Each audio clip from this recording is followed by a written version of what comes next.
Hi guys, and welcome back to Podcasting Cars. In today's video, I just wanted to... So I'm going to be honest with you guys. I've been wanting to talk about this topic for a while. I haven't done much research in it, but it's a topic that I kind of wanted to hit. And to be honest with you, it's kind of one that I've wanted to discuss in the comments with everyone. So if you don't mind, please like, subscribe, comment, notifications, yes. Yeah, I finally got it done in the beginning of the video. Wow, well done me.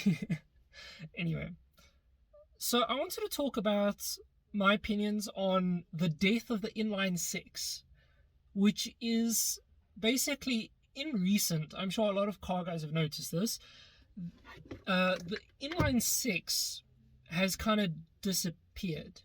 We used to, in the early 2000s and in the 90s and stuff, there were a lot of inline sixes, a lot of turbo inline sixes, so on and so forth. We don't really get them much anymore. Now, obviously, with that being said, there's obviously exceptions. The new Supra, the BMW M4s, a lot of BMs actually have inline sixes still. I believe there's like one or two Mercedes, if I'm not mistaken. I know I did look up a brief list before I came to film this video. There's also things like there's a Jeep that's apparently got one, and a Dodge Ram, stuff like that. But oh, and one of the more substantial fancy ones, sorry, I had a hair in my beard, was Mazda actually currently does one. It's a turbo inline six that makes like 350 horsepower or something like that. But it's in a CX-90. So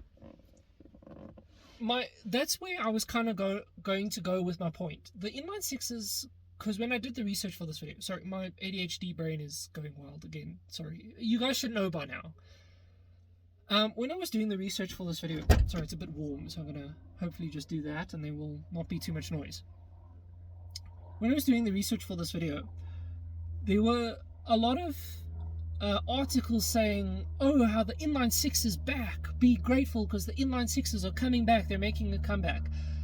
I agree they are, but not for the cars that we'd want them to come for, if that makes sense. I mean, again, we've got for the CX 30, CX-90, whatever it was, a Dodge Ram and a Jeep SUV.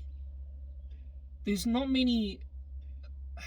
I suppose you could swap those engines if they are good engines to tune and perform. But the reason why we learned, for example, the 2JZ was a good engine to tune and make a performance engine was because of the fact that it came in a Supra out the box. Same with the RB26 or RB engines in general. Same like even the SR20s and stuff. Generally speaking, the cars that we learn that we can make fancy performance versions of tend to be in cars that you'd want to spruce up in the first place. I don't think many people are going to want to spruce up their Jeep Wagoneer or their Dodge Rams, you know, or at least not in that degree. Or if the guys who are, generally speaking, for those, it's more cosmetic things, or it's make your diesel have smokestacks and roll coal. So I don't know about the Mazda. I can't really comment about the Mazda. But that's why a lot of people have said that the B58 is what's in the new Supra, if I'm correct. That's the new 2JZ, of which I at first disagreed with, but now I actually find very hard to disagree with, because there's no argument, there's no replacement. What other engine, you know, what other inline six that's in a car, a sportsy type car that you'd want to modify to find the limits of that engine, to find like a performance version of it, if you will, or to make a performance enhanced version of it? There isn't really. It's that BMW is currently actually ruling the tuner inline six field, because BMs are the cars that people want to modify and that they have inline sixes still. So I found that very fascinating. I don't know if I'm missing any other performance cars with inline sixes. I do believe that there's one or two Alfa Romeos that have them, but if you actually go look at the sports specs of them, they've all got V6s or V8s.